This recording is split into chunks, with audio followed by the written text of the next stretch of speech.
This guy started as a nobody in the streets and rose to become the deadliest guy in the underworld.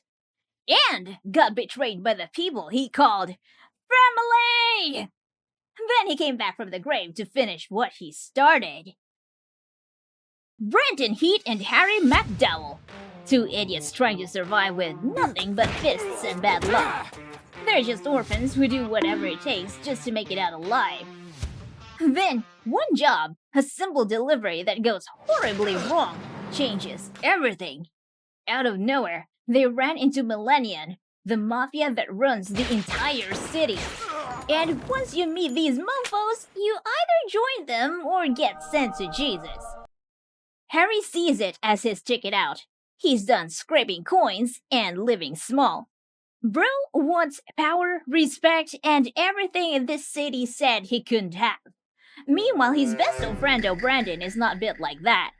He only cares about two things: protecting Harry and his lovey-dovey Maria, the girl who somehow gives him the only reason to stay human. But Maria's life is all tied up with Big Daddy, the boss of Millennion himself. So Brandon can't get touchy-touchy with Maria, or he'll catch a bullet in the face. So he keeps his head down while Harry reaches higher. Two friends walking different roads in the same storm. Before they became big names in the underworld, Brandon and Harry were just two broke kids trying to survive a city that couldn't care less about them. They rolled with a small gang: Kenny, Jaleese, and Nathan. 5 idiots who thought street fights and small-time crimes were enough to keep them alive. Brandon barely talked, but when it came to Maria, he's a softie. Too bad her Unc Jester saw him as nothing more than trouble. After beating a rival gang led by Deed, they thought they'd made it. Turns out, fame in the streets is just a faster way to die. Deed's older brother, Mad Dog Lad, didn't take the loss well. He came for revenge, and it wasn't pretty and really tragic. One of the boys, Jaleese, was killed. That's when they realized they weren't kings of anything, and they're just stupid kids with nothing but their fists and a really, really messed up future. Then, out of nowhere, Bear Walkin showed up, a top enforcer from Millennion. And Bro has so much aura that with his presence alone, the whole street went silent. Harry saw that and made up his mind. He wanted that kind of power. Not for fun, not for fame, but so no one could ever step on him again. Brandon? He didn't give a shit about power. He just cared about loyalty, especially to Harry. And that loyalty is what dragged him straight into the darkness. Brandon and Harry are officially done playing small-time hustlers. After Jaleese's death, the whole city's after them. Harry's out here trying to fix things, begging for help from anyone who'll listen. But the city doesn't give a damn. The info broker snitched on him, and Harry comes back beaten, bleeding, and realizing just how small he really is. Meanwhile, Brandon turns to Jester, hoping he'll help them get out. But Jester isn't having it. He tells Brandon to leave town if he really wants to protect Maria. And just when it looks like things can't get any worse, Deed's men show up. Jester, old and outnumbered, still stands his ground. The man fights to the last breath, protecting Brandon. Then Mad Dog Lad shows up and ends him in cold blood. Harry and the gang rush in to save what's left, but it's already too late. One by one, they fall until only Brandon and Harry are left standing in the aftermath. Then, the man, the legend himself, Bear Walkin appears. Bro literally solos Lad's entire crew. And right there, after losing everything, Harry picks up a pistol and kills Deed himself. It's his first real step into the world he's been chasing. Brandon lost his family that night. Harry found his purpose. After everything that happened, only 2 names stayed in people's mouths: Brandon and Harry, the ones who made it out alive. They weren't the strongest, just the ones who survived. But fear doesn't last long out here. The streets move on, And Harry hates that. So he makes his move, loud enough for the whole city to notice. He walks into a local boss's turf, humiliates him in front of everyone, and walks out like he owns the place. It's stupid, but that's Harry.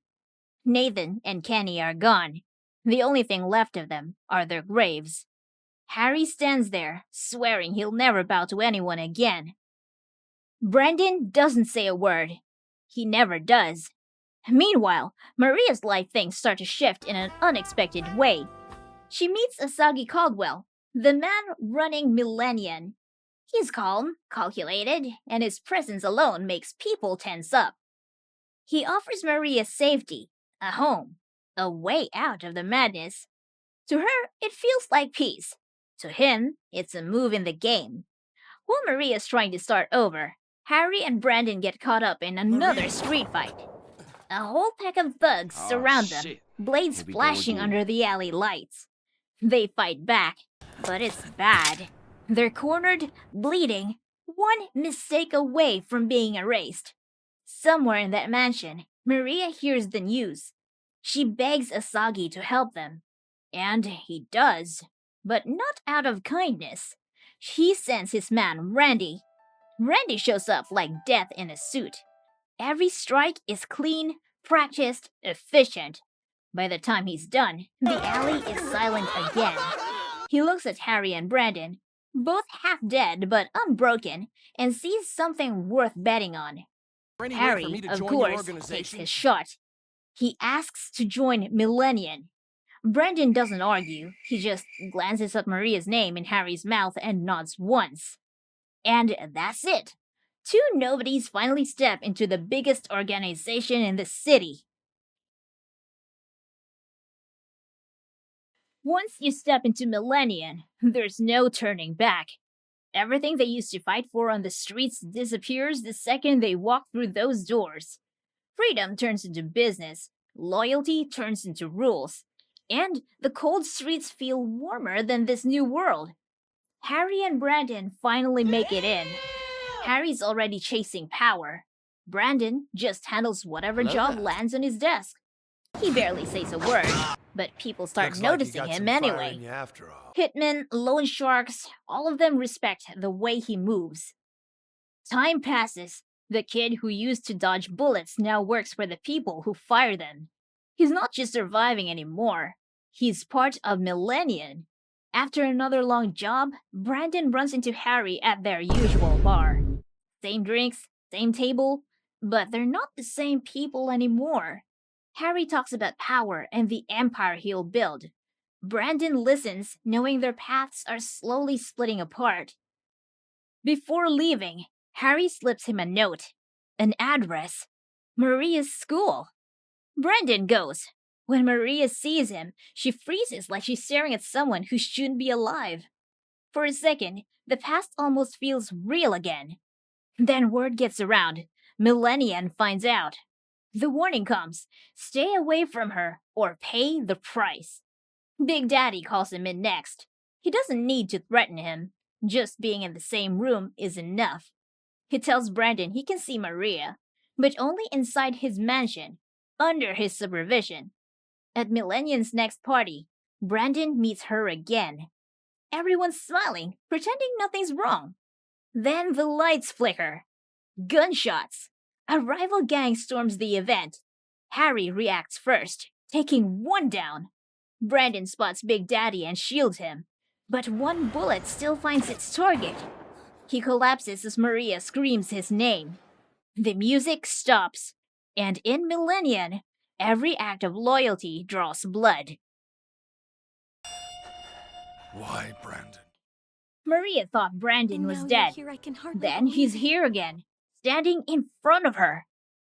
For a moment, everything stops. Just two people who've lost too much finally seeing something worth holding on to.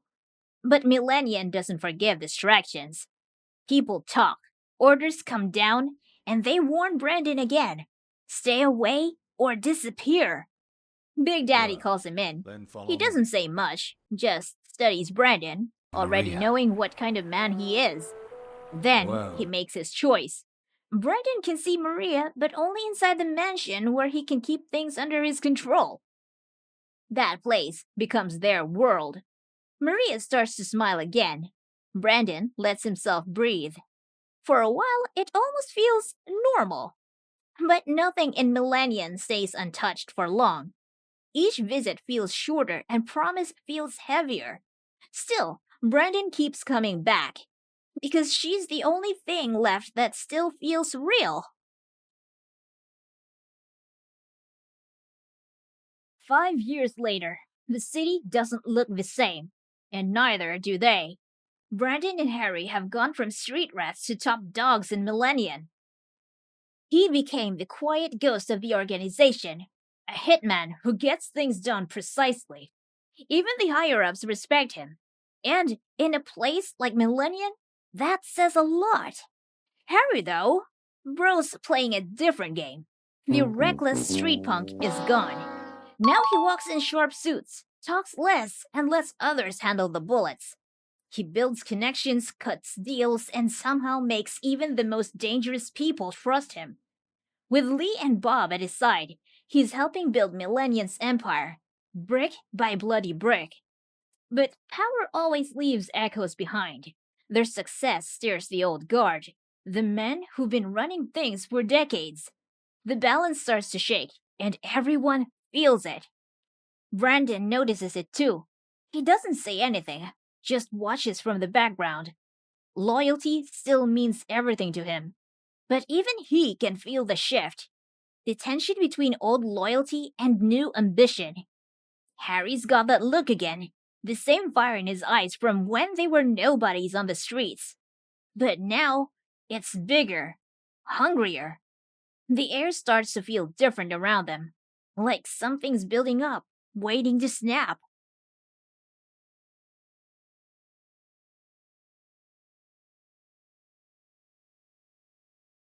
So, years later, our boys finally make it to the big leagues. Brandon and Harry are at the high table now, officially part of Millenion's inner circle. They're not just doing errands anymore, they are the family. Inside Big Daddy's mansion, they meet the real power players. There's Bear Walkin, a man so stoic you could probably bounce a bullet off his respect. Randy, the silent executioner who follows orders like gospel. And Sid Gerald, who looks like the kind of guy that smiles while stabbing you in the back. It's all champagne and cigars at first, but under the luxury, you can feel the tension. In Millennion, loyalty is sacred. And mistakes? Yeah, those get people killed. Then one deal goes sideways, blood spills, and somehow Sid's own son is tied to the mess. Now, when family screws up, you're dead. The Code of Iron says betrayal must be paid in full, with blood. Bear gets the job. You can see the weight on him. The guy's walking towards his old friend, knowing exactly what's about to happen. He hesitates. For a second, he remembers who Sid was before all this. Before Millennion. Before they sold their souls for power. But mercy? That doesn't exist here. When Bear can't do it, Brandon steps in and killed him. Bear lowers his head. Harry watches from the distance, realizing Brandon's gone full Millennion mode. The same guy who once froze at pulling the trigger, now kills without blinking. 8 years pass. The city's changed. The faces are new, but one name starts floating around again. Blood War. Then there's Brad Wong. He might be old, but he is ruthless. He links up with Canon Vulcan, an old war buddy turned mob boss. The guy now runs a rival syndicate called Lightning, because of course, he does. Over whiskey and cigarette smoke, Vulcan drops something insane. A project called Necro Rise. Apparently, it's a plan to bring the dead back as soldiers. And Wong? He's all in. He drops his old crew, Vulcan, without even blinking. Because loyalty means nothing to a man who only breathes for power. While Lightning's cooking up its undead army, Millennium starts to take notice. Harry, now Big Daddy's golden boy, gets told to investigate. To him, this isn't just another gang threat. It's personal. Someone's trying to play God in this city. So, one night, Harry and Brandon roll into this sketchy bar on the edge of nowhere. They're just there to listen. But, like always, Trouble decides to pull up a chair. The door creaks open. Canon Vulcan walks in with Blood War right beside him. Instant tension. The whole room goes quiet. Wong spots Harry, smirks, and says, Millenion's pet. You think you own this city? Harry doesn't even flinch. Only the parts that matter. That's when Wong's hand twitches towards his gun. He's drunk, angry, and about to make the dumbest move of his life. But before he can even blink, click. Brandon already has his revolver pointed right at his skull. The whole bar freezes. You could hear the glass sweating. Then Vulcan steps in, cool and composed. Enough, Brad. Not tonight. Wong snarls but drops the gun. The two walk out into the rain, leaving nothing but tension behind. Outside, Harry lights a cigarette. The flame flickers between him and Brandon, reflecting two completely different men. Neither says a word. They don't need to. Because that night, both of them realize something's changed. Millennion isn't fighting humans anymore. Something darker is waking up in the city.